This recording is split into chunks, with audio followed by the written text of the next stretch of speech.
दोस्तों नमस्कार। आज हम रूपक या मेटाफर का अध्ययन करेंगे। रूपक एक अलंकार या फिगर ऑफ स्पीच है। बर्न की जो आयरिश इंग्लिश कवि थे उनकी एक बड़ी प्रसिद्ध रचना है। उसमें थोड़ा सा अंतर करते हैं। उनकी लाइन है, उनकी पंक्ति है, my love is a red red rose. लेकिन हम यहाँ लिख रहे हैं my love is like a red red rose, यानी मेरा प्यार एक लाल गुलाब जैसा है। तो यह उपमा है, सिमिली। उपमा में तुलना की जाती है दो वस्तुओं की। जिससे तुलना की जाती है उसे उपमान कहते हैं और जिसकी तुलना की जाती है उसे उपमेय कहते हैं। तो यहाँ पर माई लव यानी प्रेयसी की तुलना रेड रोज से की गई है, परंतु इसमें लाइक लगा दिया गया है। तो जैसे लगा दिया जाए या सा लगा दिया जाए, मेरी प्रेयसी लाल गुलाब सी है, तो यह उपमा या सिमिली हो जाएगी। और जब बिना किसी शब्दों के यानी अशाब्दिक तुलना की जाए, सीधे कह दिया जाए my love is a red red rose, यानी मेरी प्रेयसी लाल गुलाब है, तो यह मेटाफर या रूपक होगा। जैसे लाला लाजपत राय शेरे पंजाब थे, या लाला लाजपत राय पंजाब के शेर थे। यह रूपक है क्योंकि इसमें सीधे कह दिया गया है लाला लाजपत राय पंजाब के शेर थे। यहाँ पर लाला लाजपत राय उपमेय हैं और शेर उपमान है।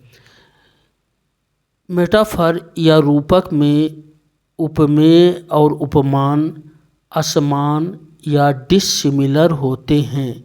जैसे कि लाला लाजपत राय एक व्यक्ति हैं, मनुष्य हैं, शेर एक हिंसक जानवर है, तो दोनों असमान हैं। कुछ और उदाहरण देखते हैं। एक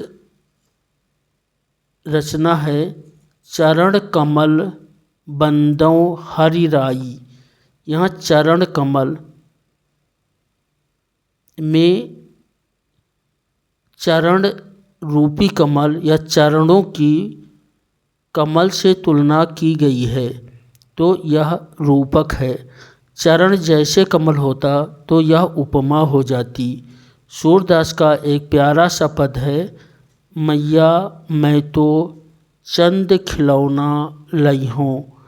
तो चंद खिलौना यानी चंद्रमा रूपी खिलौना, तो यह रूपक है। चंद्रमा जैसा खिलौना उपमा होती या चंद्रमा सा खिलौना उपमा होती। कबीर की एक पंक्ति है, यह तन कांचा कुंभ है। कांचा यानी कच्चा, यानी शरीर की तन की तुलना कच्चे घड़े से की गई है। कांचा कुंभ, कच्चा घड़ा। तो यह रूपक है क्योंकि इसमें जो ये तुलना है ये इम्प्लाइड तुलना है, यानी ये अशाब्दिक तुलना है, यानी सीधे सीधे तुलना कर दी गई है। इसमें अन्य कोई शब्द का उपयोग नहीं किया गया है। ऐसे कुछ और देखें। माया दीपक। अब माया रूपी दीपक, यह रूपक या मेटाफर होगा। नर पतंग यानी आदमी की तुलना पतंगे से कबीर करते हैं। एक जयशंकर प्रसाद की बहुत ही प्यारी सी कविता है, बीती विभावरी जागरी अंबर पनघट में डुबो रही, तारा घट ऊषा नागरी। तो अंबर पनघट, अंबर का अर्थ आकाश होता है, आकाश की तुलना पनघट से की गई है। तारा घट, ताराओं की तुलना, तारामंडल की तुलना या तारा स्टार्स की तुलना घट यानी घड़े से की गई है। ऐसे ही जयशंकर प्रसाद की आंसू की एक कविता है। शशिमुख पर घूंघट डाले, अंचल में दीप छिपाए। शशिमुख यानी चंद्रमा जैसा मुख, तो जैसा शब्द नहीं है, यहाँ सीधे शशि को, मुख को शशि कह दिया गया है, यानी चेहरे को चंद्रमा कह दिया गया है, तो यह रूपक है। चरण कंवल यानी चरणों की तुलना कमल से की गई है, अशाब्दिक तुलना की गई है, यह रूपक है। तो रूपक में तुलना की जाती है और बिना किसी लाग लपेट के, बिना किसी कोई शब्द का उपयोग किए सीधे सीधे तुलना कर दी जाती है, तो उसे रूपक कहते हैं। जैसे पदकमल। एक और मीरा की कविता है राम रतन। तो राम रतन धन, यानी राम की तुलना रत्न से की गई है, तो ये सब रूपक हैं। रूपक में उपमेय और उपमान में अभेद होता है।